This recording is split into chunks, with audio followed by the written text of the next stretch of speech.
स्वागत है आप सभी का मेरे चैनल माय कॉलेज पढ़ी में। आज मैं आपके सामने एक नया टॉपिक लेके आई हूँ that is all about IIT Delhi. जी हाँ, आईआईटी दिल्ली के बारे में बहुत लोग उत्सुक होंगे सुनने के लिए, तो सोचा आज इसी के बारे में बात कर ली जाए। बट आज हम इनके एमबीए प्रोग्राम की बात करेंगे, तो ये पूरी वीडियो आईआईटी दिल्ली के एमबीए प्रोग्राम के बारे में रहेगी।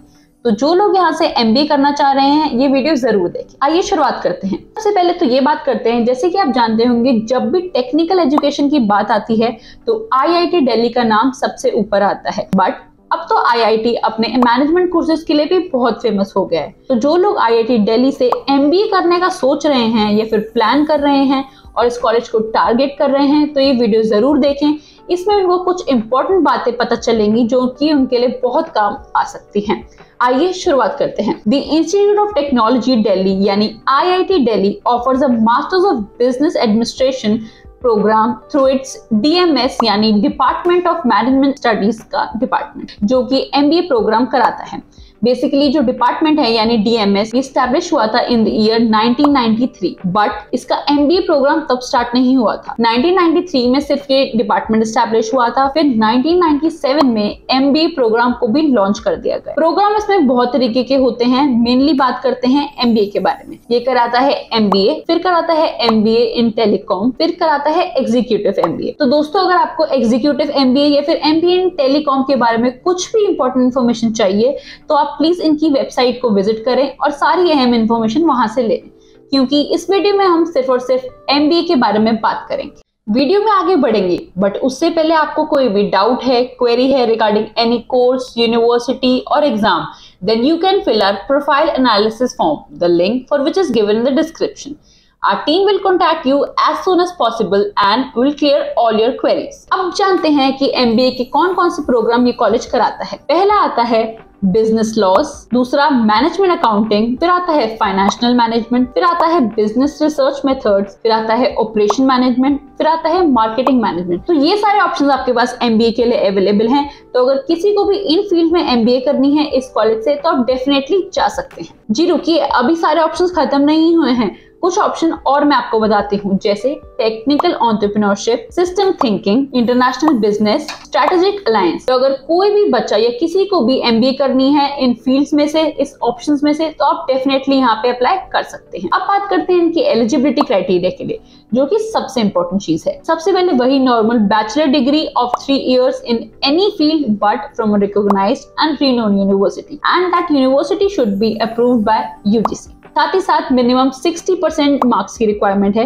जैसे कि आप जानते हैं मोस्टली सभी कॉलेजेस की रिक्वायरमेंट 50% होती है, बट यहाँ मिनिमम रिक्वायरमेंट एटलीस्ट 60% की है और 55% is for ST and SC candidates. और जो फाइनल ईयर स्टूडेंट्स हैं वो भी यहाँ के लिए अप्लाई डेफिनेटली कर सकते हैं। ये सिर्फ और सिर्फ कैट एंट्रेंस एग्जाम का ही स्कोर एक्सेप्ट करता है। जी हाँ, यहाँ पे कोई और एंट्रेंस एग्जाम का स्कोर नहीं चलता, सिर्फ और सिर्फ कैट एंट्रेंस एग्जाम का स्कोर ही चलता है। फिर आता है मोस्ट इंपॉर्टेंट आईआईटी दिल्ली का एक सेपरेट फॉर्म। जी हाँ दोस्तों, ये आईआईटी दिल्ली का एक सेपरेट फॉर्म भी फिल करवाते हैं। तो दोस्तों अगर आपके पास सभी एलिजिबिलिटी क्राइटेरिया हैं या फिर आप उन एलिजिबिलिटी क्राइटेरिया के अंडर आते हैं लेकिन आपके पास इस कॉलेज का यानी आईआईटी दिल्ली का सेपरेट फॉर्म नहीं है, अगर आप वो फिल करना भूल गए हैं तो सॉरी, आप यहाँ के लिए एलिजिबल नहीं है। आईआईटी दिल्ली का फॉर्म भरना मैंडेटरी है। अब बात करते हैं इनके एडमिशन प्रोसेस के बारे में। जब आपका एक बारी कैट का अच्छा स्कोर आ गया, उसके बाद ये सिलेक्शन के लिए यानी सेकंड राउंड के लिए पर्सनल इंटरव्यू के लिए आपको कॉल करते हैं। उसके बाद फाइनल एडमिशन प्रोसेस चलता है इनका, जो कि फाइनल कंपोजिट स्कोर के हिसाब से ही निकाला जाता है। पहले बात करते हैं जो इनकी पर्सनल इंटरव्यू की जो शॉर्ट लिस्टिंग होती है वो किस बेसिस पे होती है। पहला, कैट का 72% रहता है, 12th और 10th के दोनों की ही 6% रहते हैं, gender diversity 5%, graduate from IIT और NIT 5%, work experience 6% and it all comes to be total as 100। तो ये सभी क्राइटेरिया हैं जिसपे आपकी पर्सनल इंटरव्यू की सिलेक्शन होती है। अब बात करते हैं जो फाइनल एडमिशन लिस्ट रहती है एमबीए की वो किस बेसिस पे होती है। पहला आता है एसआई स्कोर जो कि 65% का होता है, फिर होता है पर्सनल इंटरव्यू जो ये 30% कंसिडर करते हैं, फिर होता है ईसीए दैट इज 5% और इन सभी का टोटल आता है 100%। अब बात करते हैं इनकी फीस स्ट्रक्चर के बारे में। जी हाँ, अगर पढ़ना है तो फीस भी तो देनी पड़ेगी, तो फीस स्ट्रक्चर के बारे में बात करते हैं। एमबीए कि इनकी यहाँ की फीस रहती है नियरली अप्रॉक्स 10 लाख रुपीस और जो एक्स्ट्रा एक्सपेंसेस रहते हैं 4 से 5 लाख और तो मान लीजिए आप टोटल 15 से 16 लाख का खर्चा यहाँ पे एमबीए में आपका आता है। अब बात करते हैं इनकी सैलरी पैकेज के बारे में। जी हाँ, इनका एवरेज सैलरी पैकेज जो है वो 25 से 26 लाख का आता है। तो दोस्तों इससे आप अंदाजा लगा सकते हैं कि अगर इनका 25 से 26 एवरेज सैलरी पैकेज जा रहा है तो हाईएस्ट कितना जाता होगा। अब बात करते हैं कुछ benefits of being an IIT.